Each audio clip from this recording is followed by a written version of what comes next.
Are you trying to serve me a subpoena? No, I'm trying to do some crime. Has this ever happened to you? You're trying to do some crime but don't know where to start? Well, you're in luck, listener. Why not try Sinless brand actual play podcast and YouTube series? Sinless is a Shadowrun 3rd edition actual play podcast that follows a group of career criminals while they try and make a life in the barrens of 2050s Seattle. Follow the crew as they build their reputation, starting as a simple Redmond gang doing odd jobs around the community and end up in way over their heads as deniable assets in international power struggles and megacorp feuds. Sinless eliminates the crunch and instead focuses on the stories of the runners that you'll come to love or hate. When you try Sinless brand podcast, you'll learn how to commit multiple felonies, such as kidnapping, a horned figure approaching you. Mm-hmm. Okay, cool. Summary execution. And I pull my gun and I shoot him in the head. Oh, grand theft. Look, man, I'm driving, all right? Not anymore, you're not parking, get out. Terrorism. So how do we all feel about regicide? And many, many more. So what are you waiting for? Try Sinless brand actual play podcast and YouTube series today. The makers of Sinless do not endorse commission of any actual crime outside of your gaming group. The makers of Sinless are not responsible people. Do not use Sinless brand products if you are allergic to fun. Talk to your doctor if you experience any of the side effects, including but not limited to uncontrollable laughter, compulsive dice roll, nausea, vomiting, lost character sheets, dizziness or vertigo, unnatural attachment to fictional characters, withdrawal between episodes, ocular bleeding, Cheeto fingers, caffeine dependence, insomnia, or death. Sinless, the actual play that puts the gag in baggage. Available at your local Stuffer Shack or wherever you listen to podcasts. Pink Fohawk is a crass, vulgar, violent, raunchy podcast that is meant for immature adult audiences only. Content warning is available in the description.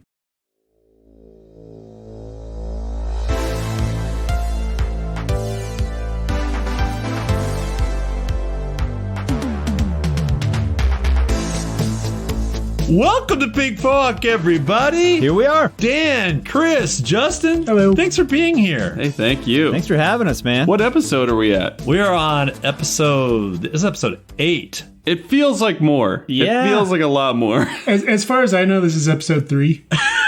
True.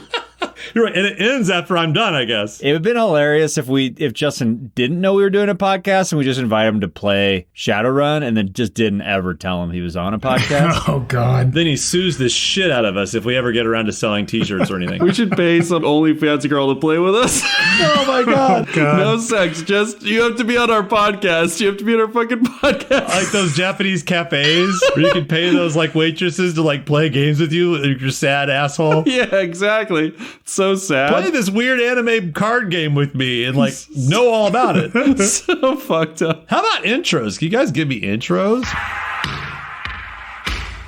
Yeah, my name's Justin. I play Sosu Twig. Sosu is an elven decker, a convenience store worker, and a reluctant Shadowrunner. I'm going to cop from Justin because I like how he just listed off occupations. I'm Chris, and I play John Anderson, and he's a Shadowrunner, entrepreneur, a cult leader, and a friend. Oh, To Tina Bone Meal. he is a friend. That's sweet. That's sweet. That kind of sounded like a dating show intro. It's just like It did. And we're in these like 4 squares. We look like an old 70s game show. We do. 2 of us are gonna get voted off tonight. The other 2 have to fuck each other, and that's it. and they get divorced in a month. Sweet. Hey, Shadow Punks. My name's Dan. I play Tina Bone Meal. Just a mountain of meaty troll muscle out here looking for a friend, cracking skulls and crushing balls with 2 of her new friends. Not new. John's a newish friend, but John's been around the block. But her new friend, Sosu. We haven't really breached like the friendship with Sosu yet, but I feel like you went the opposite way with Sosu last episode. Yeah, we've gone beyond friendship. I don't know. I mean, Tina doesn't have any beef with Sosu. Yeah, Tina and Sosu got on the same like dark level. A little bit. Like last episode. Yeah. John was like the White Knight. Sosu's like slowly liking Tina more from Tina's actions with those watermelons. There it is. I think John's so evil evil in like other aspects of his life. There's only so much evil that he can tolerate. He can tolerate, yeah. He doesn't like the slow torture, although he is slowly torturing all those cult husbands for some reason. I don't know what's going on with that. Enlightening. That's true. John saw that woman's tits and it reminded him of his aunt, and he couldn't let her be harmed anymore. Do you guys have shadow facts for me? Let's do it. You're like, I have my one from last week. We're like, fuck you. Yeah. Chris, start us off. I have to start. Okay. Let's have it. Okay, I lied. I didn't have one. Of course I didn't have one. Well, all right. John's a little worried about going to the Bahamas. Really? On this trip. Why? Because he remembered that back in his corp days, he laundered quite a large amount of money through the Bahamas. Is he a wanted man? And that some of the locals might remember him as the White Knight. To use your term from before. Look at this. he was a cocaine snorting crazy animal. That kind of white knight. Kind of white knight. Much like he is today. I thought maybe he was a Robin Hood character in the Bahamas or something like that. No. He was taking money in. He was buying coke. He was taking that coke back to Seattle. Oh, shit. And then selling that Nova Coke, making other money. Just turn it around. Just turn it Flying around. it in low. Just weekend trips. Smugglers run. so he doesn't want to get recognized. Dude, that's so maybe fantastic. John's gonna have like a clever disguise, like Clouseau or something, like a really bad I want him to have a Tom Selleck mustache and has his Hawaiian shirt. Ooh. Maybe he wears like a long-haired blonde wig. Right. You guys remember like the end of 12 Monkeys when Bruce Willis like puts on that really bad disguise? How about you, Tina? Just a quick, simple one this week. Tina has 3 nipples. I love that. I did not expect that. That's it. There you go. I love that mine was really long, and yours sounds like you just made it up on the spot. No, Tina, she has 3 nipples, and she never really thought anything of it. You know, You're like, and they're all like daisy chained together. No, she's got 2 boobs, and like one of them just has like another nipple off to the side. She had just thought it was normal.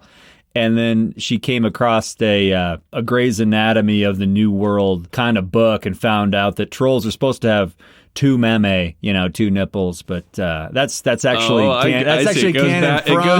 It goes back to the for you fans who have actually read the book. Yes, Tom Dowd went to the trouble to describe every species and how many nipples they have. So true. True. Dedication. Tina has 3. She's a special troll. That is an amazing detail. You just needed to get that down. Apparently, the guy that wrote that is, I guess, Bob Charette. You're like, is behind bars.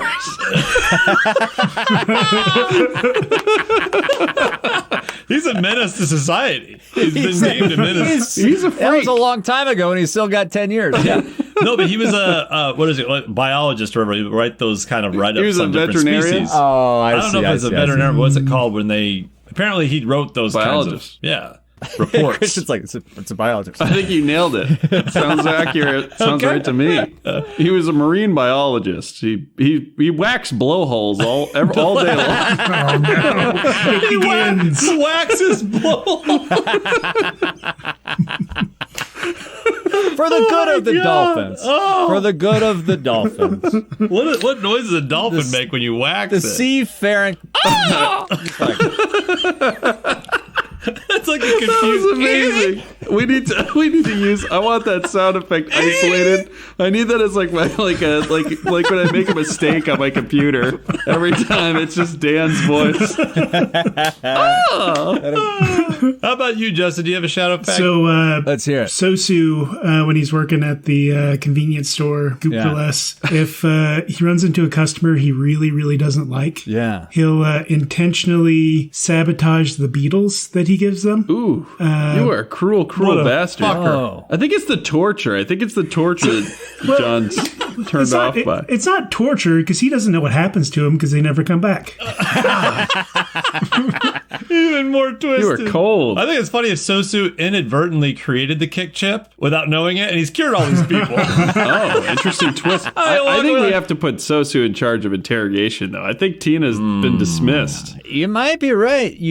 I would say the good cop, Tina's bad subjects cop. have too much fun I would getting say tortured. Oh no, you're putting your thighs next to my face. last oh, week no. was like good cop, bad cop, SS officer, and Sosu was the SS. Like it was. Yeah, yours was like a porn interrogation. It was like it was fake. It was like a fucking worked. All right. he was turned on by it. squirting watermelons on people until you're like scalding water. He's like, please stop. I can't get any harder. Yeah. He only got some half truths. It took John's heavy hand in the shower to really get the rest of it. That's true. It's true. Like, Tina, you animal, stop putting watermelon on his face. Let's go scorch his fucking skin off his skull. Yeah, you're right. I think John, he's a little bit like Batman. Stay with me. The white knight. He only tortures really bad people, if you really think about it. Listen closely. He's got a sense of honor. Chris could give a masterclass on bullshitting. Yeah, I guess I could. Just pulling stuff out of thin air. Now, if you'll bear with me, wait a second as I think about what I'm going to say. But Tina's got the bat cave. It's almost as if we just took the two of you and the murdered family. Right. If we took the two of you to merge you, you're Batman, basically. That's the voice. true. She's got the Batman voice. That's why it works. Shitty Batman. Shitty Batman. All right, let's get started. Want me to get you into this world? Let's do it. Let's do it.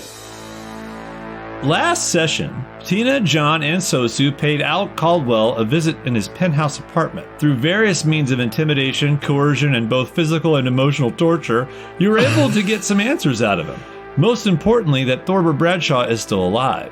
He told you that Thorbur was collected prior to the Yakuza hit and delivered to Unison Inc., a small non-profit humanitarian corporation.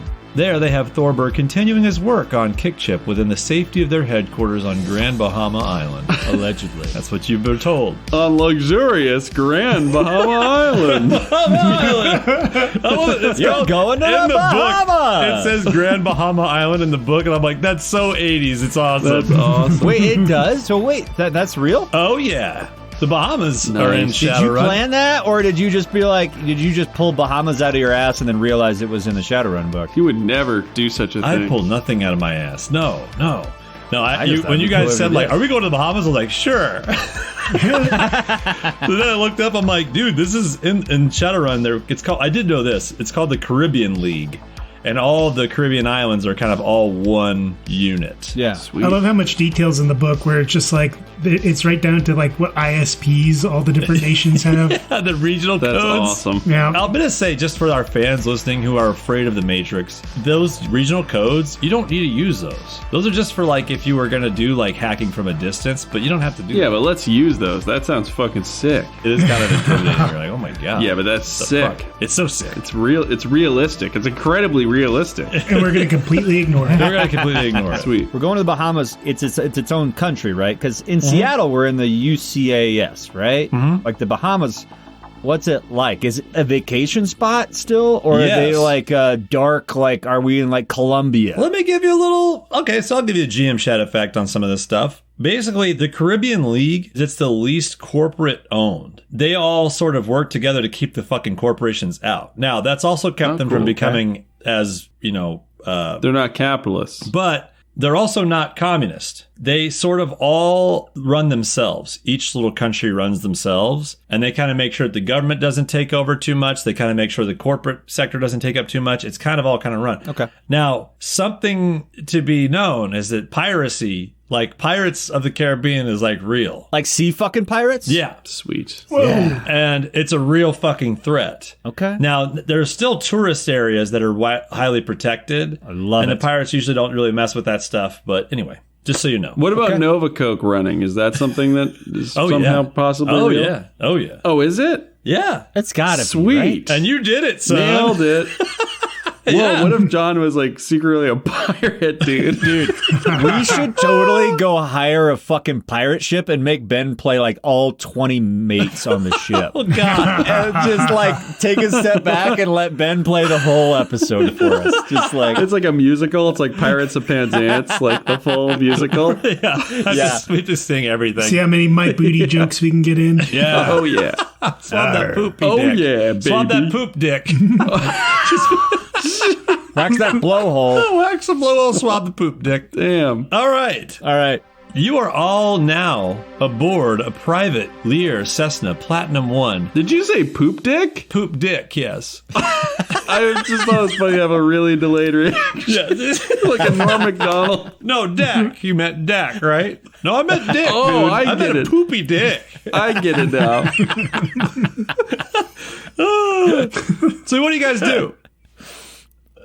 Sorry, say that again. Say that again. I'm kidding. You are all now aboard a private Lear Cessna Platinum 1 private jet en route to Grand Bahama Island. Oh, nice. It's a medium-sized suborbital jet, around 14 seats, and there's 7 rows, basically 2 huge, fucking comfortable seats. Leather, real leather. Okay. On either side of this aisle, there's a wet bar in the back. There's trid screens built into, like, really nice trid screens with sensory nets and stuff you can put on in every single Nice. seat. Alec hooked you guys up with a limo to SeaTac, veering off from the departures into the private area, and got right on this private jet that he's chartered going to the Bahamas. Oh yeah. He also, Sick. before you left him, in a heap, in a sad, sorry heap, Confused in a confused heap. he sends you this message on your guys' phones. Okay. So you can think about or explain what you want to do. I'm going to grab something for you here. I feel like Tina probably has an idea. Like, I feel like Tina's going to throw us off course for a minute here. Yeah, what are you doing on the plane? Taking a huge shit. Tina is in the bathroom taking a massive troll shit in this. Tina thinks that silly. being in the Mile High Club is taking a giant shit in the plane. Thank you. There's nothing better than have like a comfortable, luxurious flight, and minute 1, Tina goes in and shits, and you have to just smell it the whole flight. Yeah, she gets up before the turn the seatbelt off sign. She has to. It's like as soon as the plane's ascending. Every time Tina gets out of her seat, she has to like ping the flight attendant to make sure the pilots know to adjust for the weight shift inside this plane. As she moves around inside of it, she goes back. She's taking a massive shit in the bathroom, which she barely fits in, by the way. She's checking her brick phone, but not from the message of Alec Caldwell, which Ben is about to share with us.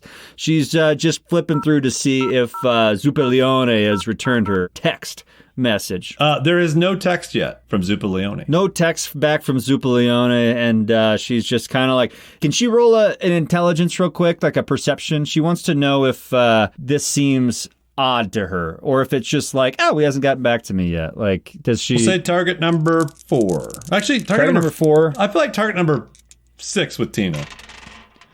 Oh, I got a 6. You got a 6? Hell yeah. You find it slightly odd. You're kind of like, I just fucking took this dude's, the thing he's been trying to hunt down. I have it. I let him know I have it.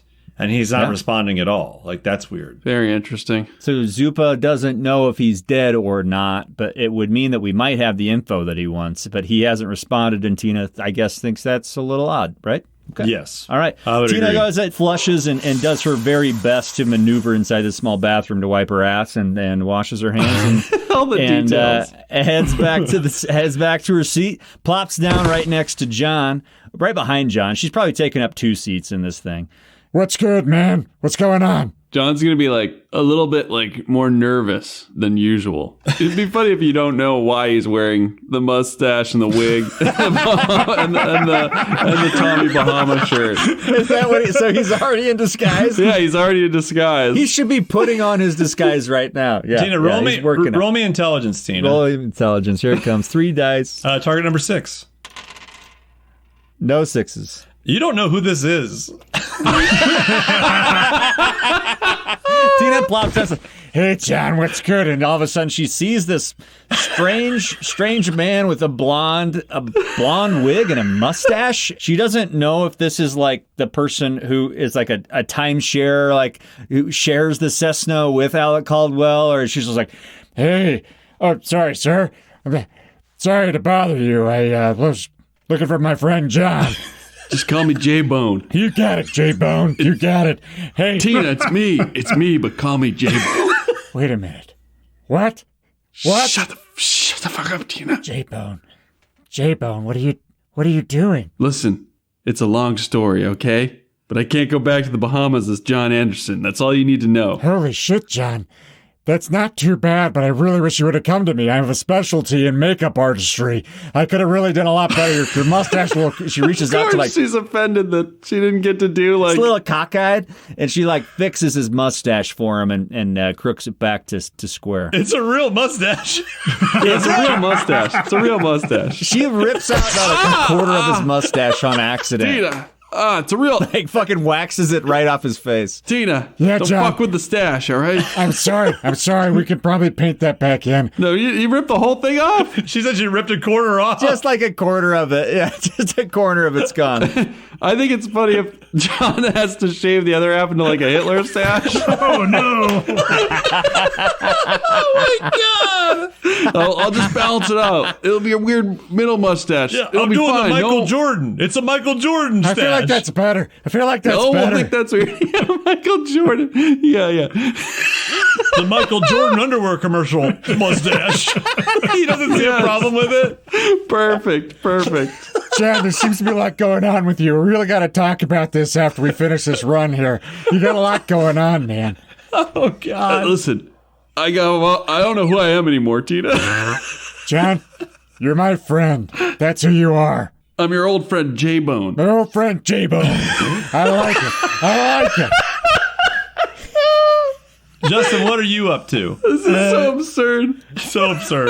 Sosu is the most uncomfortable he's ever been in his entire life. Because he's flying? Why? Well, he's never left Seattle. Oh, shit. True. He's never missed a day of work. Wow. And he's never taken beetles through security before. Airport security. Shit. Right now, he is sitting next to John, but he's kind of like curled up into a ball, and he's calling all of his coworkers and just being like, "Hey, can you cover my shifts? Come on, man. Come on. I'll owe you one. Please, just cover my shifts." I forgot he's like an indentured servant. Are the other employees also indentured, or are they just workers? The majority of them are just workers. There's a couple who are in the Even same better. situation as Sosu. Okay. No, fuck Okay. you, Sosu. No, fuck you, man. That's my day off. Come on. They don't know that he could die if he misses work. Fuck you, man. This was the day I was going to get my dog a haircut. Sosu. Maybe John Anderson could cover some of your work. You know, John Anderson, a real person that lives in Seattle who's not traveling to Grand Bahama Island currently. I don't think John Anderson works with Just me. trust me, somebody named John Anderson is going to show up and cover your shifts today. Oh, I shit. don't believe that. Sosu, is there a new hire coming? I'm not training anybody today. Listen, I have plenty of disposable men at my service. Don't ask. Sosu immediately clicks with that, looks at John, his eyes go wide, his heart skips a beat. John, you do that for me? The name's J-Bone, kid. And I know we just met, but yes. J-Bone, you do that for me? You seem like a hell of a guy. Trevor, fuck you. And he hangs up on the guy. Sosu's really, really uncomfortable also because he's got a baggie full of beetles in his prison pocket. In his prison pocket. Are they for you, or are you like moving beetles to the Their Bahamas? personal use. And prison pocket, that's their asshole. Of course. Yeah, it's in Sosu's asshole. Yeah, it's in Sosu's ass. It's in Sosu's asshole. I imagined also just like lined like little grooves for them to fit nicely inside the asshole too. It's been like body modified. Exactly. Like lined with Hey, chips. maybe we can smuggle some Nova Coke back in that thing. That's a beautiful asshole, son. That's a beautiful prison pocket. That's the most beautiful prison pocket I've ever We seen. definitely need whoever lubes the blowholes to get over here. Oh yeah, so Tina, are you dressing up? What's going on? Is Tina dressed up? We haven't talked about a plan yet. We're just landing, which I assume this is kind of our time to make it and or figure it out when we land. I don't know what Tina would be dressed for. Let me give you this direction then. I feel like Ben should tell us what's going on before we just Yeah. make a crazy plan. I sent you guys this message in our Slack here. That is a map Where is the chat? I don't even know where the chat is on Discord. So I'm going to get another beer while Dan figures this out. Where do I click? Sounds like my dad trying to use his laptop in 1982.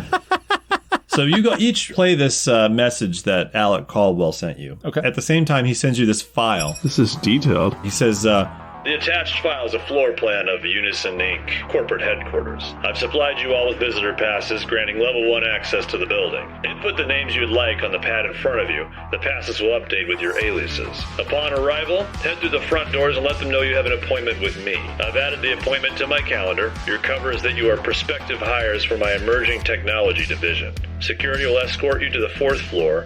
When they see that I'm not there, I'll tell them to allow you to wait outside my office. It's all I can do. I've done what I can. Hopefully you're able to find what you need there. Sweet. It's like Mission Impossible. Now, did you make up before that we were going to have aliases? yeah, I did. That's awesome. So it's perfect that you actually already had one. I love it. All right. So my homework's already finished. So yeah, you have in front of you a map with this floor plan of Unison Inc. And there's, you can see there's 4 floors. It's not a huge corporation. It's a 4-floor building. Okay. It's like a triangular wedge shape. Yeah. And there's a roof as well with helicopter access. Okay. He's given you rating 1 passes, and he's detailed where the rating 1 security doors are that would let you have free access to them. But there are different levels of security to this building. Okay. Basically, it's up to you guys to figure out how to get further access. Are those little orange doors? What I've labeled on the map is that the green lines are rating 1. Rating 1, 2, 3. There's a legend down there at the bottom. Got it. Green is rating 1, yellow rating 2, orange rating 3. I'll let you guys kind of look at that a little bit. I don't know if you guys want to devise a plan. You're on the flight right now. This jet takes off, and you're now flying toward the Bahamas. You've got probably maybe like a 7-hour flight ahead of you. So you've probably got 7 hours before you're at Grand Bahama Island. You can kind of devise your plan before you get there if you guys want to. Nice. This is a lot to go through. This is one of the most detailed maps we've ever been given. And I might actually post these maps on our Discord. If our fans want to join, they can kind of look through these maps. It's kind of like our show notes to see like what these guys are looking at, what they're devising of doing, whatever. Yeah, these are cool. You asked how Tina is dressed.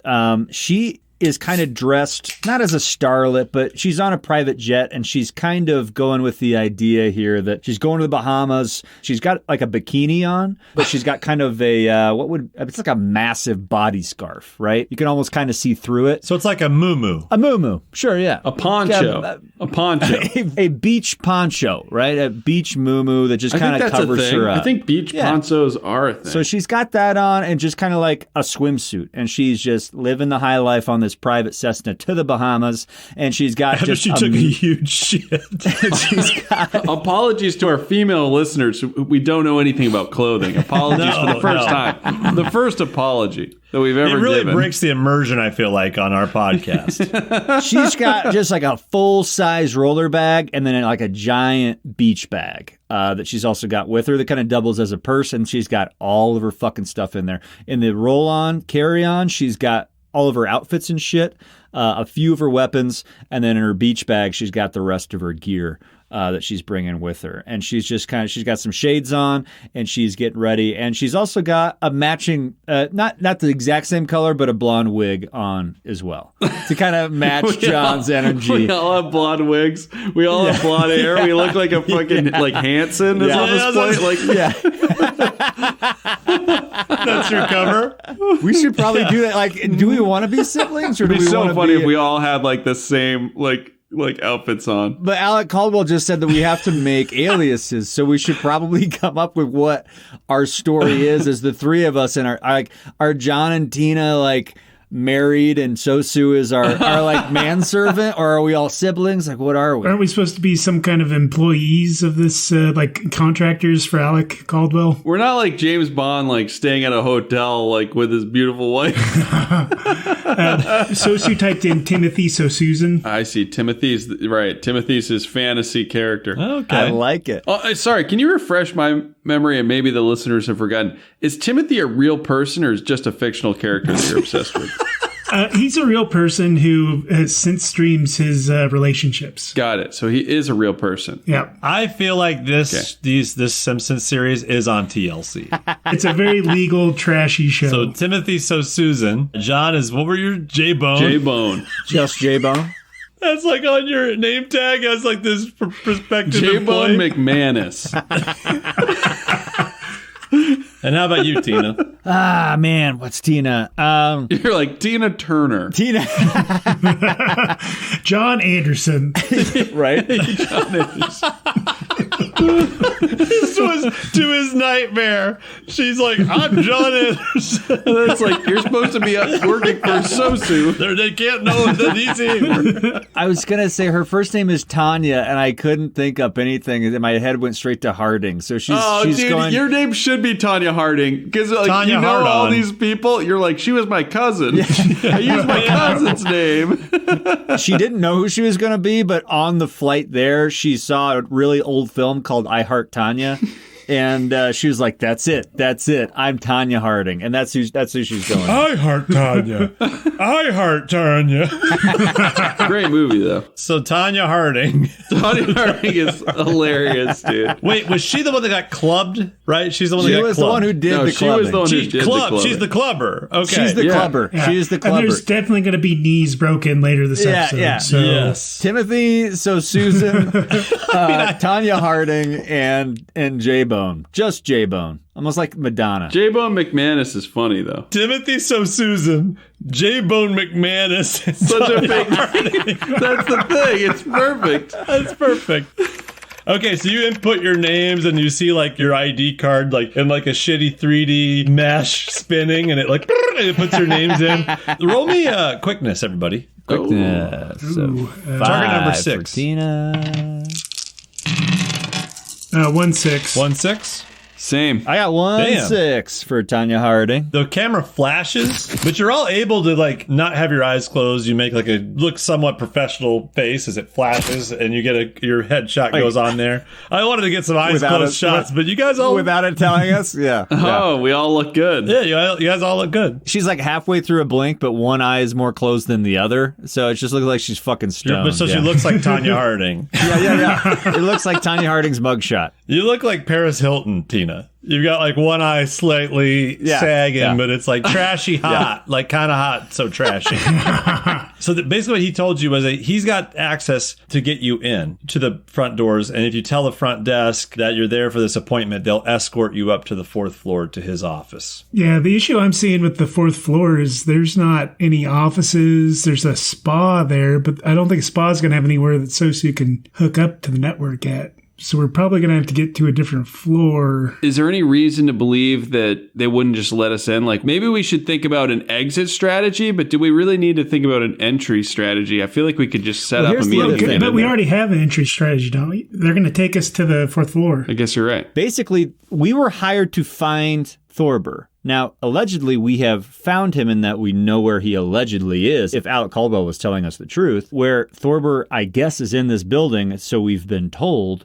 But when we show up, like, what is our goal? Are we going to, like, remove him? Does he want to be removed? Well, that's what I'm like, are we saying, supposed yeah. to bring him back to... Okay, I see what you're Does saying. Leah want him returned, or does she just want him found? Yeah. Because, like, it's yeah, like... we have a lot of questions. I was operating under the assumption that, like, he might be being held captive. I think we haven't really completed our mission yet until we're confirmed that he's alive. You're right. This is my plan. We could go in, have a meeting, then leave. We don't have to extract him in the same meeting. We can confirm, get a little bit of a vibe, and then call Leah, and then figure out what we're going to do. Does that make sense? Yeah. Okay. Our mission was to figure out if he was still alive, which we still haven't done yet. We're just taking Caldwell's word for it. So I guess that begs the question, what are we going to do there? Well, Like, we could he's just- snoop he's around. just- If we get into Alec's office, can't we walk around? He's just getting us into the building. Yeah. Yeah, but can't we start walking around? We could spread out. We could get intel. And or break into Alex's office. So if Sosu can get to a computer anywhere in the place, he could help figure out where stuff is. Yeah, that makes sense. We can get some cameras. John can use his corporate etiquette to go like schmooze some higher ups and figure out what's going on. Yeah. I feel like whatever we do, we got to get Sosu to a computer so that he can get access to cameras and information as to where the living quarters are for Thorbur, right? yeah. So that we can at least see, like, is he being held captive somewhere in a Right. fucking cage? Let's gather that intel before we talk to Leah. I agree. Sosu goes and tries to find a computer. John goes and finds an executive. What's Tina going to do? Well, I feel like Tina is probably going, like, John's got corporate etiquette, right? Yes. So he's going to be good, smooth talking wherever he wants to go. Tina's kind of the odd man out. And so she's got the disguises. She could be multiple people. She's got disguises. She could be a janitor. She could kind of move around freely. She could be the muscle to kind of like quietly take people out as we go. We might need help down here, right? Like we might need to like recruit some people to fucking help us. I thought you were going to be like, we might need to call like the thespians. I was like, how are they getting down here? Jet skis. No. Like, let's pull up those regional codes. I was just thinking like maybe some pirates. I definitely think we need to involve pirates at some point. I mean, the fact that you teased us with that. Okay, we should be prepared to be ambushed for whatever reason, right? Yeah. But we should be able to go in, get some intel, and get out. Yeah. We don't usually talk this long about a plan, but we just have no idea what to expect. So it's good to kind of talk it out. Plus, for the listeners, Ben has a fucking 5-floor, very detailed building map that I'm just kind of very slowly trying to internalize. I'm sure Ben expected us to go in guns a-blazing. I would expect nothing less. But I also wanted to give you a map so you could plan something. Like you're on a 7-hour flight. The map that Alec Caldwell sent the three of us that we're looking at on our little pop-up screens here, it's basically a triangular-shaped building. Floor number 1. You come in the front doors, you've got a security room, an employee cafe down there. It looks like a big open concept ballroom type setting, right? Then you go up to the second floor, either stairs or elevators. Middle management, lounging lobbies, break rooms, and cubicles for the small people of the world. I love that Dan is narrating this. Because I'm seeing it for the first time. Third floor, pair of boardrooms here, some cubicles, and the executive offices are up here, and another lounging lobby. And the doors seem to get a little bit more hard to get into as we go up. On the top floor, it looks like Alec Caldwell's personal floor. It's a chief tech officer's office of Alec Caldwell. There's a spa room, some fucking massage tables, some fucking around area. And then there's the roof of the building, which is predominantly just sky roof windows and a helipad up top. So that's kind of what we're looking at. We're trying to digest it because there's a lot going on here. So Perfect. I guess the question is this a fucking trap that Alec Caldwell is sending on us? Could be. Can I do something real quick, Ben? Yeah, you can do whatever. Is this Alec Caldwell's private jet? It's like his jet. It belongs to the company. Belongs to the company, and the pilots are like employees of this company, right? They are hired pilots. I've been trying to figure out how to use this for like 2 years now. One of her cyberware mechanisms is a two-way radio in her head. Now, if she wanted to use it to talk to somebody, another person has to also have a two-way radio, a transmitter and a receiver in their head. So she's never had any way to use it. But what she can use it for, I've been reading the book, is she can tune into any radio frequencies she wants. If they're being jammed, she has like an ECM level rating to get through that or whatever. But she wants to try and just like access any radio frequencies that are coming into or out of the airplane to see if she can pick up on any chatter that the pilots may or may not be saying or getting from the company or from Alec Caldwell. Wow, this is a bust out. As she's tuning this, she's going to look on her signal locator device, homed into the tracking signal that she shoved down into Alec Caldwell's molar. She wants to confirm that he is still in Seattle and figure out where he is in the world if she can. God. It's a level 6 signal locator. Roll me 6 dice. Target number is 4. 1, 5. Imagine you're looking at your like wrist computer to see like where he's at, if he's there. Yeah. It's a little fuzzy at first as it's fighting through whatever. Yeah. But you see that he is still there. He's in Seattle. Yeah. Okay. Nice. As she checks that on her signal locator device, she's also tuning the two-way radio in her head, internally, her cyberware. She's scanning through all the radio frequencies to see if she can tune into any chatter coming through from the pilots. Okay. What's the rating level of this thing? It's got an ECM1. It's just like basic, right? So it's like... Roll me 1 dice. Okay. Target number is 4. 2. You're not able to get through. This cabin is shielded because they have important conversations in here. They don't want the pilots, anybody picking up outside of this. So, no, you're not able to tap into their chatter. All right. It's a good idea, though. She didn't share that with Sosu or John, but she does chime in. She says, looks like Alec Caldwell's still back in Seattle based on the signal locator. Nice. You guys hear like a bing in the cabin, and you hear the pilot say, "We're starting our descent to Grand Bahama Island." Tina gets up and goes to the bathroom again.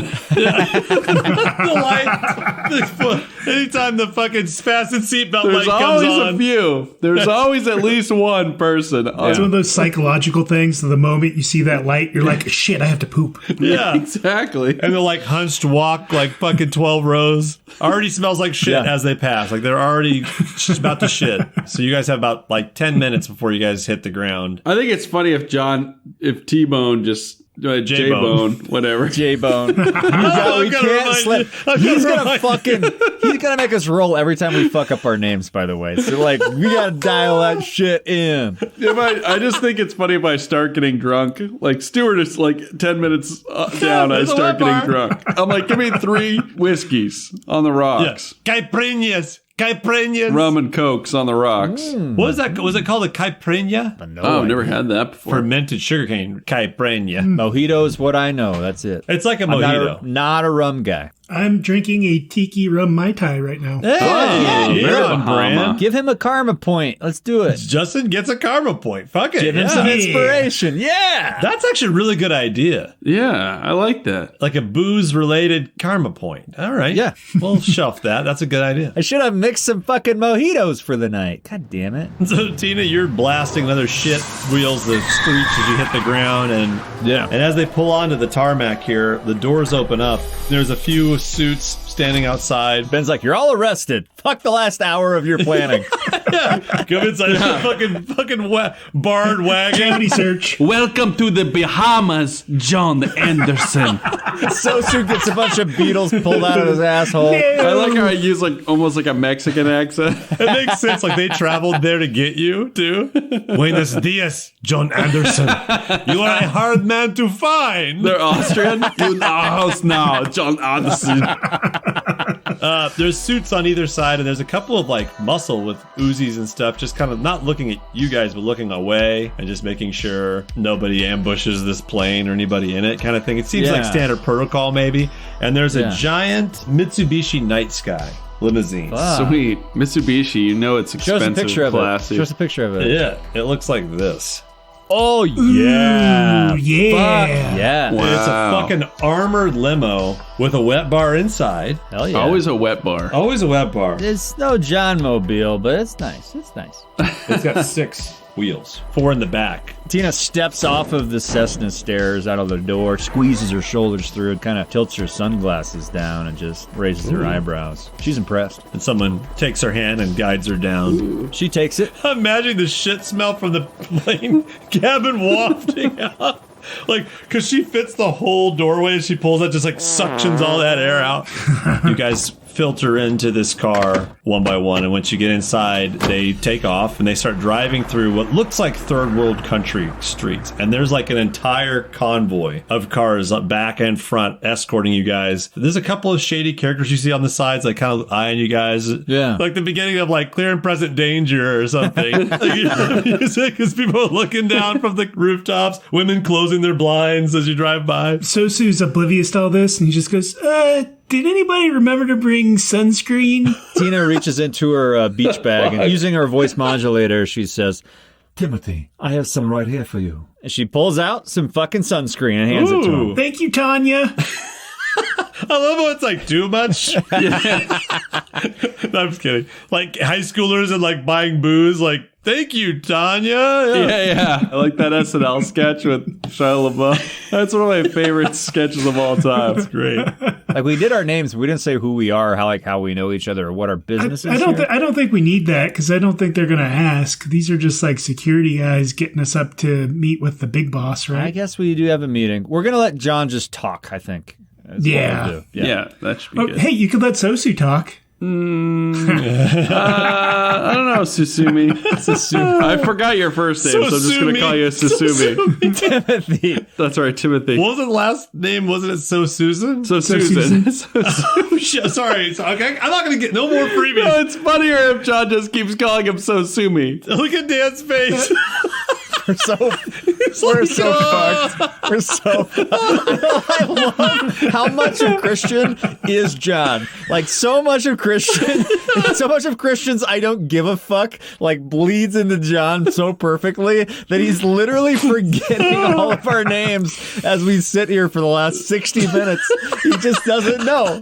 It could be an elaborate. It could be an elaborate plan on John's part. He's really got it all together. The less he knows, the less information they can get from him. The two of you were talking, and I just saw Dan's face. He looked like the Debbie Downer face, like without meaning to. It was just like grinning cringe like, face. oh shit, It's already over. That was amazing. Good day, citizens of Chicago. This is Oakley Wildwood, your anchor at Gold Leaf News Network, bringing you the latest developments from the heart of the UCAS. And now for the news. The Chicago Containment Zone is witnessing a surge in kidnappings that has left the city on edge. Travel in groups for safety, folks. A good crew could be what gives you the edge to make it to your next paycheck. The streets are witnessing a spike in vehicle thefts and carjackings, leaving everything from jackrabbits to delivery trucks as smoldering, bullet-ridden scrap heaps. Lone Star PD advises secure private parking whenever possible. But in Chicago, even the safest of places can become a battleground. On a more hopeful note, the ghoul communities of Cabrini Green are uniting, driven by a hunger for justice. Vigilantes targeting infected citizens have been escalating tensions, promising violence if they do not leave the city. Those sympathetic to the ghoul cause have offered support by providing donations and offering security, though officials assure that they seek a non-violent resolution to the conflict. There's a lot going on in 2080s Chicago. Stay informed, stay safe, and stay with us by tuning in to Bug City Blues, a Shadowrun 6 World Edition actual play podcast, wherever fine podcasts are found. Now, back to your regularly scheduled programming.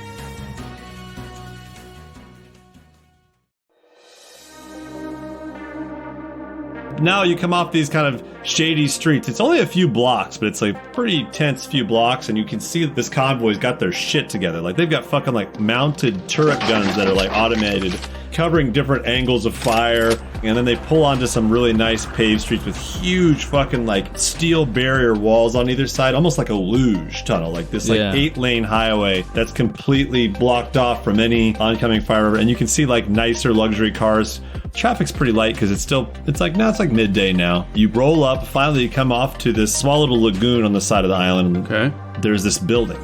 It's like a fucking crystal. The whole thing's made of this like reflective silver glass, and it's a small wedge, like a triangular prism. Yeah. It goes 4 stories high. And they pull up to the front doors, and you see a couple of security. A couple of them have a few like mage symbols on their neck, and they kind of utter some stuff and let these guys in. Fucking magic. Pull you right up to the front doors, and someone gets out, opens the door. Good luck with your meeting. We'll be waiting outside for when your meeting is over. I know that these things can sometimes take longer than the appointment message tells you, so we'll be ready whenever. Let you go into the front glass doors. These huge fucking glass doors. They're double doors, but they almost like entire wall size doors that just slide outward as you guys walk in. Yeah. It's like a 40-degree difference like in temperature. It's just like muggy hot outside, like blazing sun. Ben's like, it's 130 degrees and humid. It's like tropical Kansas when you're walking outside. The opulence of this building, like just frigid air as you walk in. To your left, there's a security desk, but it's like a corporate headquarter lobby. You know, it's like nice and serene, and there's attractive attendants behind the desk there to scan you in. And then there's turnstiles that you see employees walking up and like little laser scans, like this badge on their shirt, and the turnstiles open up and they're able to access the escalators going up. So Sue's gonna just like lean over to J-Bone and go, so this is a not-for-profit? Pretty fancy shit. That's it. That's all I say. J-Bone? I'm a different character. I'm a little bit like slower and cooler. You're doing a McConaughey? Just all right. Just call me J-Bone. And there's like people like try to get around you. You're like standing just right in the middle of the 2 doors. There's people trying to get around you like, excuse me. Like trying to walk around and get to work.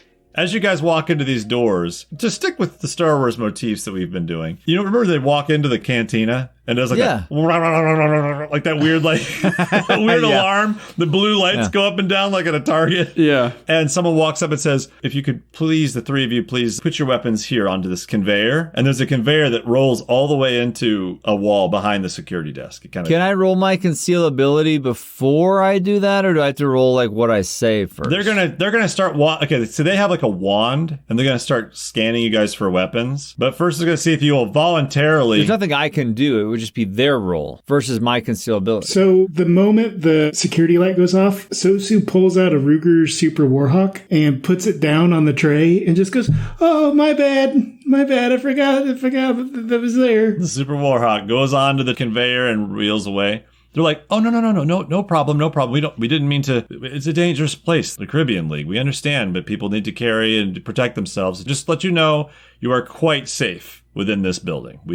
Our security is top notch." Sosu continues on. He's got his monofilament whip. What? You have a monofilament fucking whip? He's got it wrapped around his body, and he's got some shurikens in his braids. They wave the wand. What's the concealability for both of those? The monofilament whip is 10. Okay. Oh, that's high. And the shurikens are 8. Damn. All right. Those are high, dude.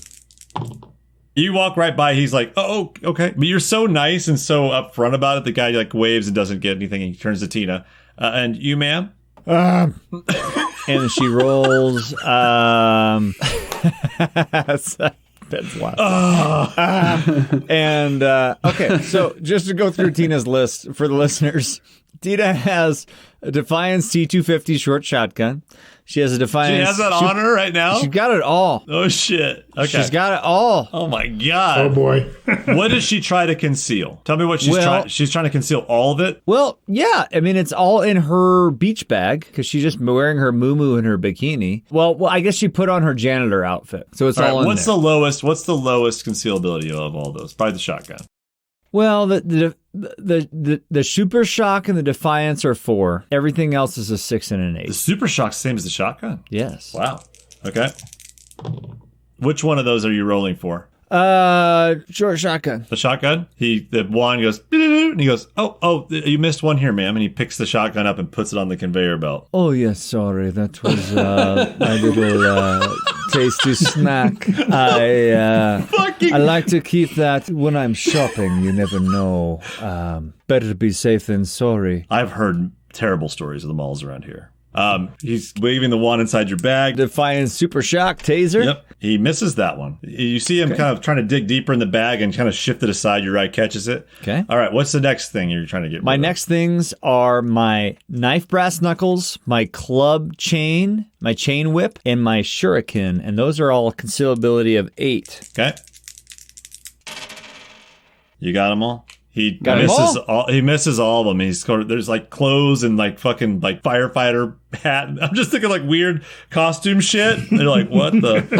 Okay, yeah. And he just kind of moves it on. Stripper? All right. Last up, my concussive and offensive grenades with a target number 6. You're going to try and sneak those in? Yes. Holy shit. All right. I feel like this is the deepest fucking dive run we've been on. And all right. I don't know what's going to be in this fucking place, so I need my shit. So give me 2. You get to choose 2 that you can take with you. Can I go with 1 concussive grenade and 1 offensive grenade? Yeah, sure. Okay. And he says like, we missed these here. And he picks up all the rest of your grenades. I'm so sorry. It does get a little nasty in the Grand Bahama Islands, as you know. You look like you know how to take care of yourself, ma'am. And he puts them on this conveyor and they wheel away and disappear. And he turns to John. John, baby. All right, let's see what you're trying to conceal. What are you trying to conceal? I'm imagining every character when they come up, except for Sosu, goes, For some reason, I don't have my shock gloves written down on this particular sheet, and I don't know why. Shock glove, concealability is 9. Wow. The wand doesn't activate when it goes through. These newer models are just so fucking sleek. All right, let's do the Fischetti pistol. All right, what's that concealability? 7. Nice. 7. You are able to pass it. Hell yeah, buddy. The fucking ninja himself. You got your Fischetti. Okay, so H and K. I'll take oats. It says I have a 5 and then parentheses 1. It looks like though if I have the gas vent and the laser sight on, it's less. Yeah, it's only a 1. because you got all this shit on it. You got your fucking gas vent. You got your. Wait, can I just smuggle it in without that, and I get my 5? I will say that on the plane ride over, you were able to disassemble those things to make it easier to hide if you want that. Okay. All right. That makes sense. Motherfucker, man. I don't understand how like anyone sees anything. That's what I'm getting annoyed at. Is like these guys can't fucking see shit. I'm rolling 3 dice against your target over there, not getting any fucking I feel successes. like we're in one of those airport like X-ray machines where you put your hands above your head and you're and it's all digital. They're not paying attention. They're just very low wage employees, and it gets through or it doesn't. Like right. All right. So the only things on there are the Ruger Super Hawk, nice, the shotgun, and a couple grenades. Everything else you guys have. Fuck yeah, dude. All right, let's fucking rock. So she turns to the guy as we're walking by and just goes, "Thank you. Have a good day." Are we being escorted or are we just walking in by ourselves here? You're walking in by yourselves. Okay. You were told in the message that you could go to the front desk and let them know you have an appointment. I'll approach the front desk. You approach the front desk and you see an attractive attendant behind their turn. She's blonde. She's got perfectly tailored to show all the right curves, beautiful and immaculate. There's probably some surgery there to make her even more appealing to people. She turns and flashes you like a perfect fucking smile. Good afternoon. Can I help you? Yes, we have a meeting with Alec Caldwell. Excellent. Okay. She says, and your names? J-Bone McManus. Okay. And are you two with him or? Yeah. Yes. Timothy Sosu. So how do you spell that? TIMOTHY space SOSUAN. Okay. That sounds right to me. I think that's funny because that's about how I would spell my name if someone asked me on the spot. I'd be like, I'm not going to fuck with you. What comes next? I think you missed an S at the end, but I'm all about it. I'm not. And then she looks at Tina. She looks up at Tina. Yeah. And her smile kind of goes down for a second, but then back up. And you as well? Tonya Harding. Tonya Harding. Tonya Harding.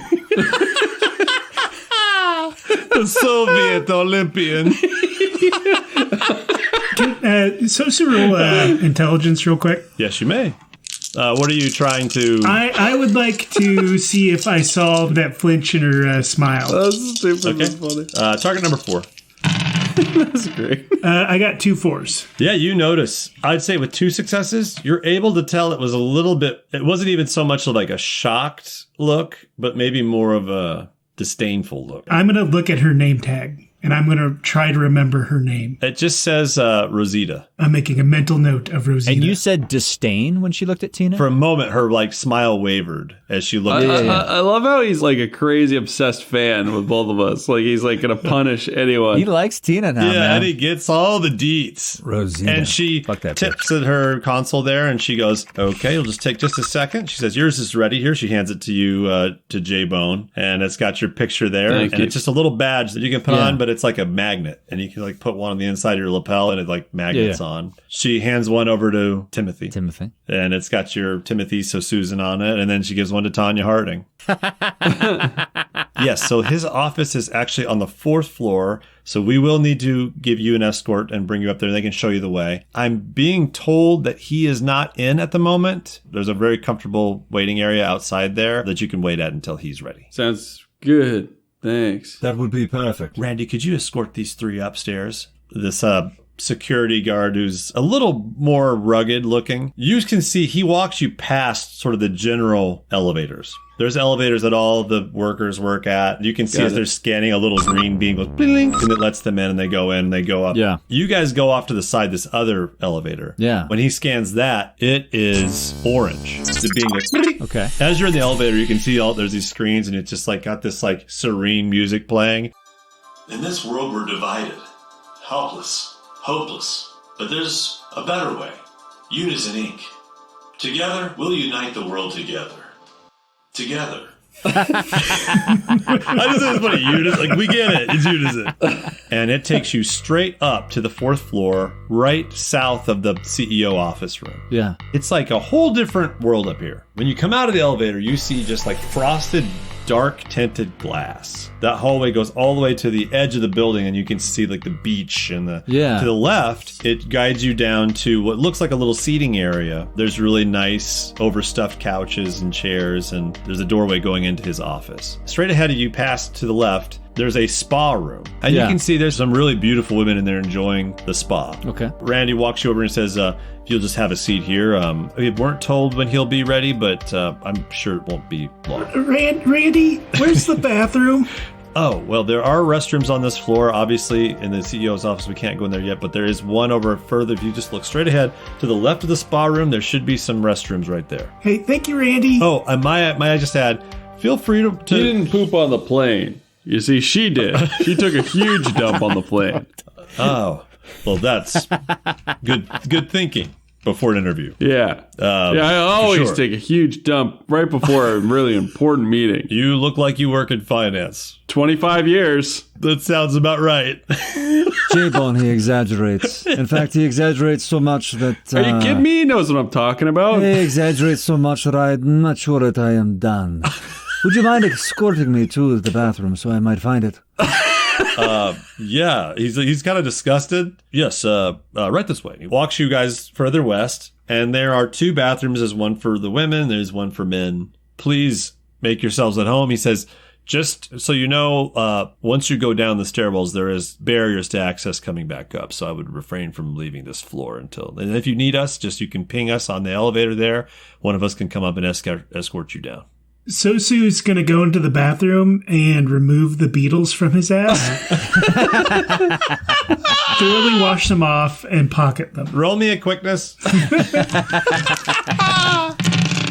1-6. That's pretty quick. Yeah, you're able to get those out. None of them fall into the toilet. That's damn quick.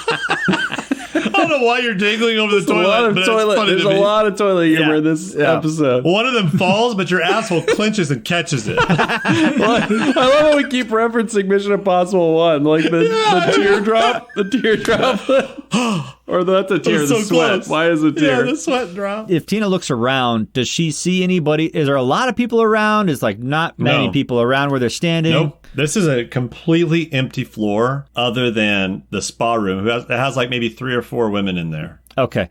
Tina is going to say to Randy, the security guard, she's going to say, could you direct me just to see where the staircase doors are that I shouldn't go through? I would hate to make a mistake. And he turns around and he shows you just right behind you there's a stairwell. He's like trying to be careful. He realizes your accent. Maybe there's some misunderstanding with English, something. He's like, these here, ma'am, are the stairs that go down. Tina goes ahead and just starts opening the door and walking in. No. Yes, one? that one. He guides your. He says, once you go down there, you can't come back up. Tina's gonna use her reach of 1 and grapple this motherfucker. And what she's gonna do is pull him into the stairwell while the door's still open. And she's gonna mandible claw submission that motherfucker and try and take him down to the ground. Oh god! All right, roll me your reaction. I gotta find out his fucking sheet here. Such a loose cannon. She made sure that nobody's looking. I wouldn't Such a loose cannon right off the fucking bat. This is happening in the spa room or the doorway? It's in the stairwell. It's in the stairwell near the bathrooms. And she kind of like lured him closer to the stairwell as she walked through the door for him to kind of stop her. And then she grabbed him and she's going to shove her fucking big 2 troll fingers down into his mouth. Into his ass. Do that Mick Foley mandible claw submission. See if she can like put him to sleep with that shit. Target number 4. 4 dice reaction. Oh, I got 1-5. 1-5, a 3, 2 3s, a 1, and a 5. All right, what is your reaction? My reaction is 4. He tied you, but your reaction's higher than his. So I also have a reach. The reach doesn't help because it's more initiative. Okay, gotcha. But now your reach is going to help you. Now you can do an unarmed attack on him, and I'll let you. If you land it, you get a hold of him. My unarmed combat is a 3. Okay, so I got a 5 and a 3 and a 1, so I got 2 successes.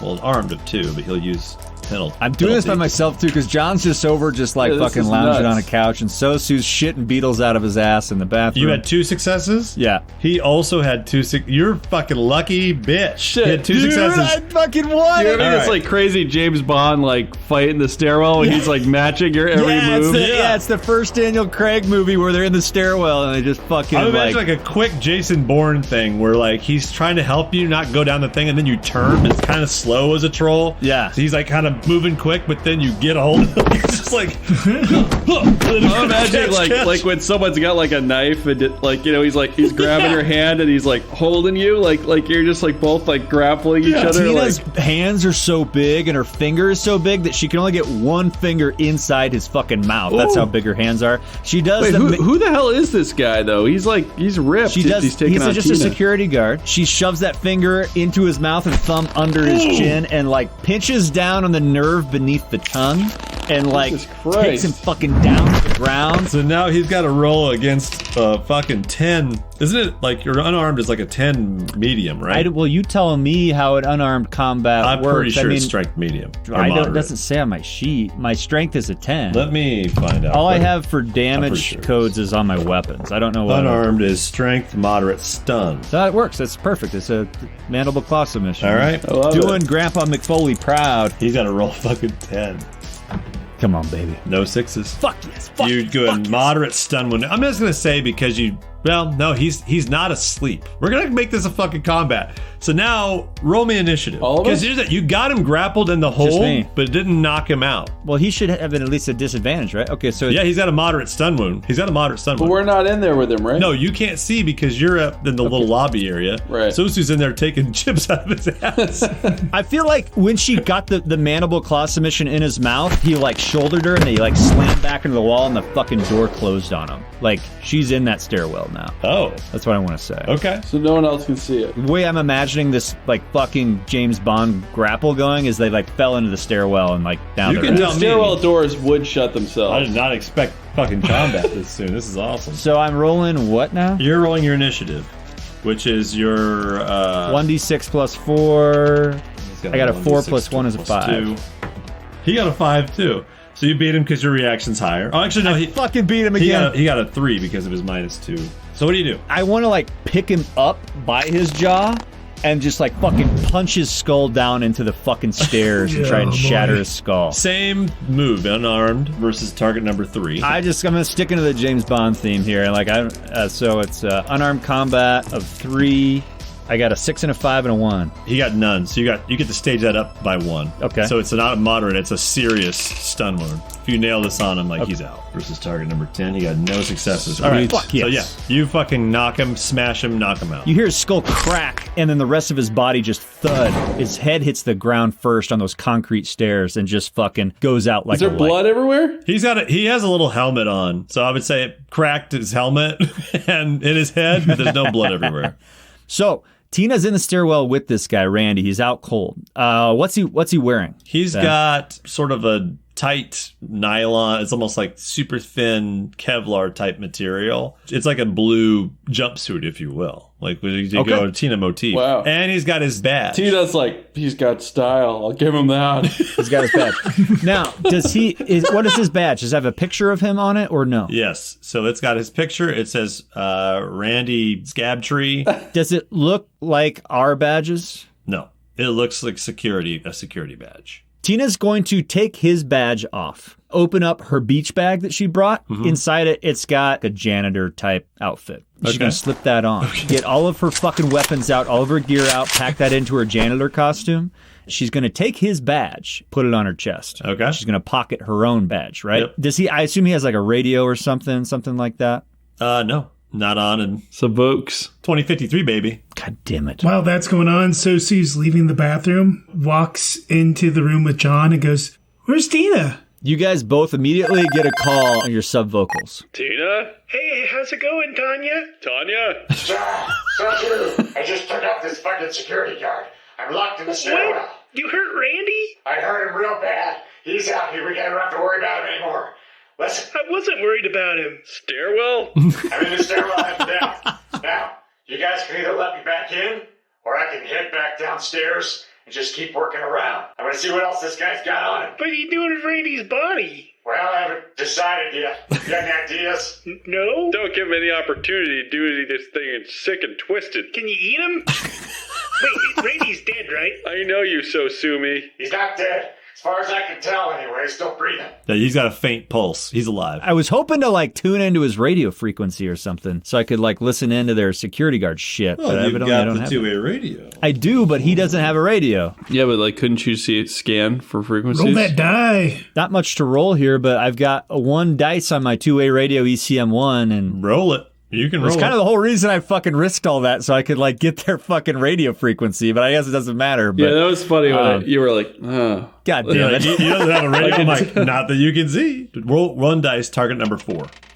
Got a 2. You can sense that there was a radio there. It's two-way radio in his head. But it's got 4-level ECM. Okay. As you're looking out, you're in this like stairwell, right? Yeah. And it's the black frosted glass. You can see out and see down into the other floors below you, but you're guessing they can't see in, or someone would have said something. And this stairwell, does it, I mean, I guess I can't tell until I go down, but does it go all the way down to like a basement level or anything, or just goes all the way? Oh, I don't know, but you don't know that. Does it go up? Does it go to the roof? No. Doesn't go to the roof. So this stairwell does not go to the roof. This stairwell goes down to the lower floor. Yeah, now I'm like, what do I do with his body? That's what I'm worried about now. Sosu is just going to go into the stairs. He's going to leave John. Someone's going to stay for this meeting.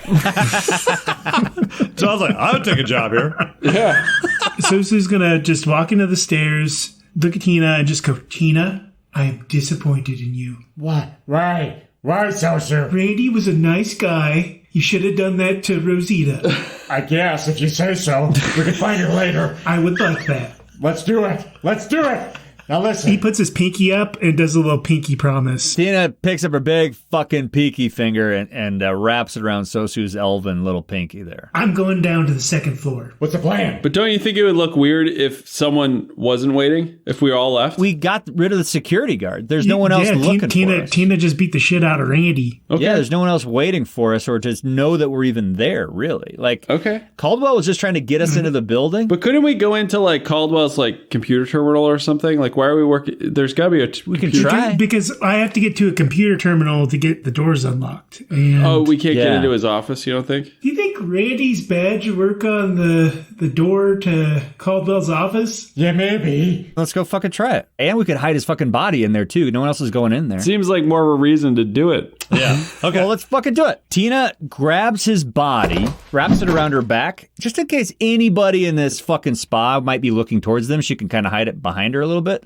And she and Sosu head over to the front doors of Alec Caldwell's office. The door beeps and a little orange beam scans, and the doors open up. Fuck. And you see in front of you Alec Caldwell's office. It's huge. It's basically half the size of this floor, leading all the way back where there's an amazing view of the fucking ocean. Yeah. And he's got the putting green. He's got a massage table in there. He's got overstuffed couches. He's got a huge fucking mahogany desk made of real mahogany. Yeah. It's just a really nice fucking office. Is it empty? Is anybody in here? It's empty. There's nobody in here. And the lights are off. I assume there's some sort of computer around here. There's got to be something in here, right? I mean, you can roll intelligence if you're looking for stuff. You can roll intelligence. Yeah, let's all roll. I'll roll intelligence, too. Yeah, just tell me what you roll. 225. Actually, you know what? I'm going to roll computer theory. Okay. 3 5s, a 3, and a 2. You're able to find a console that's built into the mahogany desk. You find a little button there you press and the fucking screen flips up. And you've got a terminal that you can break into. John, what did you roll? 5, 3, and a 2. So who all rolled 5s? I rolled 1 5. Oh, all of you guys. I got 5s. You guys are kind of just walking around this place. So you find this desk and you find this thing. John and Tina, you're kind of walking together, kind of like just looking at the walls, maybe tapping at sort of the walls. And you tap and you hear a hollow place on the west side of this room. Really? Just north of the entrance coming into the office place. Fuck. As you kind of mess with it, it slides open and you see what looks like a wet bar. So many wet bars. And overstuffed chairs looking in toward a two-way mirror looking at the spa room. Oh, no way. Hey, this guy's got a setup. It's just a big empty room? It's a big room with it's a two-way mirror looking out into the seating area you were just sitting at. It spans the whole length of that back wall. looking into both that and the spa room. That's awesome. And there's a few chairs there for him and his buddies. Damn. You said that when I rolled for the two-way radio thing, I could tell that he had a two-way radio in his head. Yeah. But I couldn't break it, right? Yep. Tina's going to go over to one of these couches sitting in front of this two-way mirror into the secret room, set this guy down on the fucking couch. She's not going to kill him. I was thinking about just fucking killing the dude, but what she's going to do is she's going to pull It'll out... be a fate worse than death for this guy. If I know you two. She's got 4 metal restraints, and she restrains his hands behind the chair together. She restrains each of his feet to the legs of the chair so he can't fucking move. She's going to take her big fucking troll finger and just poke into the side of his head and destroy that fucking two-way radio that he's got. Oh, shit. Jesus. Because she can tell right where it is, and it's like right under his skin or right there on his skull, basically. And she's going to fucking try and destroy that two-way radio he's got. Roll me intelligence. 3. Target number 5. Uh-oh. 1-5. You do kind of feel where it's at. Yeah. Now roll me a strength. Fuck yes. Let's do strength. I got 1, 2, 3, 4, 5, 6, 7, 8, 9, 10. Now we're going to do this the opposite way. The target number is going to be 6. What? And the more successes you get, the better you are at not hurting him, but just destroying the radio. So the more 6s I get, the more I don't hurt him. Yeah, the more precise you are. Holy shit. Okay, so it's target number 6. Yeah. 2 6s and a lot of 5s. Yep. You're able to push until you hear like the small crunch, and then you pull back away before you like pierce his temple, basically. Fuck yes. That way, if he wakes up, he can't call for help. I like it. And we can question him later if we want to, but she's got him tied up in this fucking secret room. I'm gonna just hope it's soundproof. Because I would think it would be, but who knows? You're not hearing anybody in the spa room. You're not hearing anything through the glass. That's what Tina's working on right now. I don't know what you guys are doing. Sosu is going to flip his deck off of his back around to his front in a very smooth motion. Mm-hmm. Yeah. Go over to that terminal and plug into it. It's time for some Hoftar. Hoftar. It's fucking Hoftar. John, what are you up to? John's gonna go check out that wet bar. And I feel like Johnny Boy's just gonna sit tight, J-Bone. You're like checking out the chicks in there. Yeah, sitting in the other comfy chair next to the guy whose head is mangled. I know that John is like in hiding and doesn't want. He's got like a reputation in the Bahamas and a history. Yes. But we might need like some feet on the ground, like a backup plan. So maybe if John still knows somebody in the Bahamas, maybe a phone call would be. Oh shit! I like that idea, but I don't think this is the time or the right phone for me to do something like that. But I do like that idea, and I'm prepared to. The White Knight might have a few pawns. Do I risk a call? Can he still be trusted? The White Knight might need to call some people for extraction. John, roll me intelligence. A 6, a 5, and a 4. With a 6, you're making a drink at the wet bar, and you go sit down in one of the overstuffed chairs, and just sort of as you're setting it down, there's a cocktail napkin on the side table there already, and you lift it up and see on the backside there's been a scribble, and it says... I'm like the dude all of a sudden, I'm like discovering stuff by accident. Like you set it on it, it like bleeds the ink a bit, you're like, oh shit, what's that say? He makes a White Russian at the wet bar. Yeah, exactly. It says Kick Chip 2.0, and underneath it says Thorbur to R&D, ? Interesting. Entertainment trids, ? Marketing, ? And then double underline on marketing. Okay, interesting. Fuck. I mean, that sounds like a corporate etiquette roll to see if that if that means anything to John. Yeah, okay, yeah, do a corporate etiquette. So sue me. This is awesome because I don't know. I like you getting your name wrong all the time. Roll me a corporate etiquette, and we're gonna do target number. It's gonna be a tough one because I mean you're taking just random words and trying to fit them together. So it's gonna be target number 6. Well, 2 6s. Fuck yeah. Shit. John, you have like a Sherlock moment. Like the scene is being rebuilt around you in this room. I and think you it's see funny if like Tina's like trying to talk to me the whole time, and I'm like, just shut up, Tina. Tina, yeah. You've gotten really good at like talking to someone while you're not listening at all with like your fucking cult members. John, I got him all tied up with you. And as you're answering her, you can see this room. You just see like ghostly apparition of the room and 2 other executives sitting here possibly. You're seeing Whoa, I'm really fucking tripping out. Yeah, you got 2 successes. You see like the fucking 2 grooves sort of in the leather chairs where these men were sitting. You're seeing like this cigar ashtray, and it's like old ash in the ashtray. You're putting it all together. I'm picturing John getting down on the floor like Sherlock. Yeah, like tasting it. Like, Cubano cigar. Using every sense. And you are piecing together like what maybe this meeting led to. Yeah. That these things are all linked. Okay. And it sounds like just like a running list of a conversation. So there is a research and development room in this building. Fuck. Where the hell is it? Do you guys see anything? R&D. I'd see executive offices and boardrooms. I don't see anything that says R&D. Elevator to facility. Oh. On the bottom floor. Oh. Interesting. Yep. Oh, that's why it goes down and not up. That makes sense. Sosu, is there an R&D facility in this building? Sosu's gonna jack in. Okay. Nice. You go limp as your persona soars into the matrix quickly. And you see, it's like marble halls. This entire fucking Matrix facade is like marble halls with pillars and like beautiful sort of avant-garde structural gargoyles and different carvings on the sides. Fuck yeah. And you can see ahead of you the different nodes. You can see there's the slave node, there's the CPU, and the I/O input-output, and the data store. They're all available to you. You'll have to examine them to see if they have ice. Fuck. But corporate hacking now. He's gonna go to the data store and he's gonna examine it. What do I need to do for that? you can roll. No one uses the sensor, and I kind of like if you want to use your sensor to just see it, like as like basically a matrix perception roll. I'll let you do that, cool. or you can, you can run your exam. I think there's an examine or analyze. I think there's also an analyze. So I've got sensor 5. Damn, do it. Okay, I'm gonna do sensor 5. We'll do sensor. Both dice. Do it. Sensor 5, target number 4. You got this. You got this. I've got a 1, a 1, a 3, a 4, and a 5. Nice. Well, I thought you were going to go more ones there. I was like, uh-oh. You got 3 successes, and therefore you are able to see that this is an orange node. Okay. Meaning you're going to need 3 successes to get through anything in this system. Fuck. It has access ice level 5. So you got to roll 3 5s? 3 5s. But you can use all your hacking dice. Dude. Fucking do it, dude. Okay.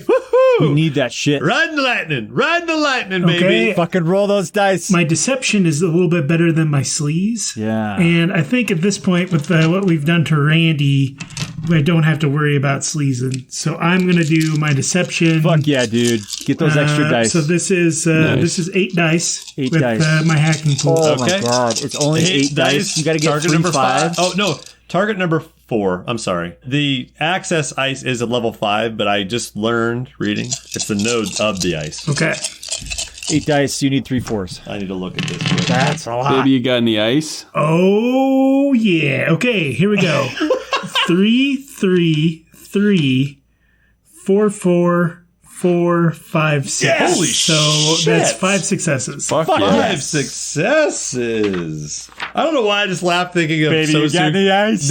Got any dice, baby? Yeah, an ice. Yeah, cut the ice. So yeah, Sosu, the centaur David Hasselhoff Sosu is just like waving his hands over this node, trying to get through here. I don't know why I think it's funny if Sosu cracks his knuckles on his hands and then his toes before he does the Whoa. computer. I don't know why. He cracks his hooves. He heel clicks his hooves. Yeah. All right, hang on 1 second. Masking utilities. Ice attempting to perceive the persona uses the number of dice equal to its rating. 5 dice.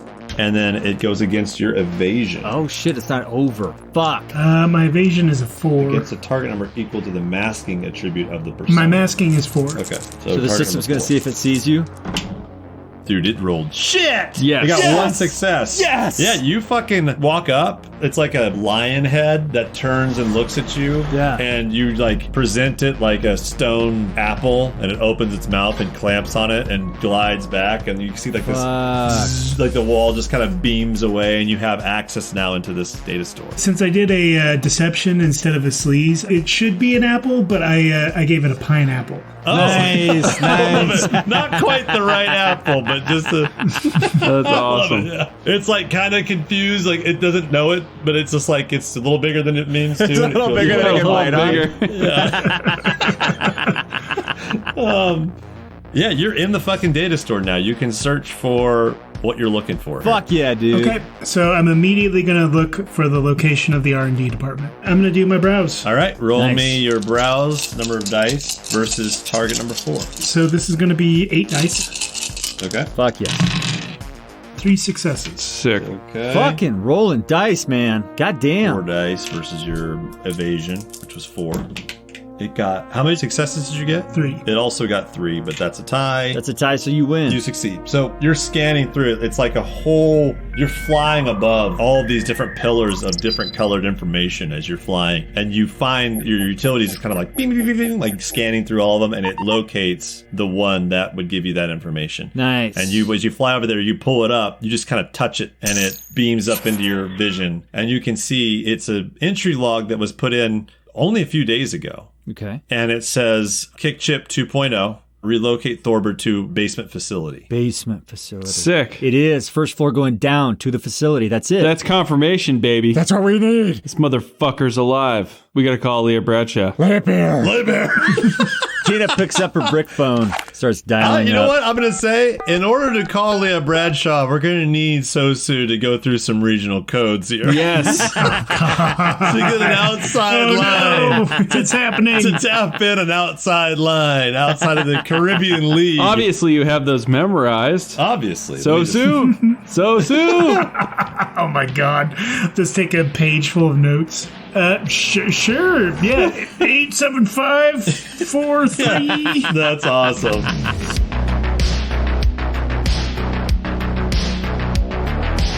Thank you for listening to Pink Fohawk. You can check out new episodes every 2 weeks. Until then, we'd be hugely thankful if everyone listening could post about our podcast on Reddit or Twitter, or leave a review on Podchaser or Apple Podcasts, or even just share our show with a couple of friends. That'd be awesome. Thanks again for giving us your time. It's the most precious commodity any person has. Pink Fohawk theme created by Collin Ruffino. You can find links to his website in the description below, along with credits for other songs used in this episode. Thank you for listening. We'll see you next time. While Sosu's in here, he is going to look up as much information as he possibly can on that receptionist. I'm still trying to fucking ruin that person's life. I love it. Yeah, roll me 3 more.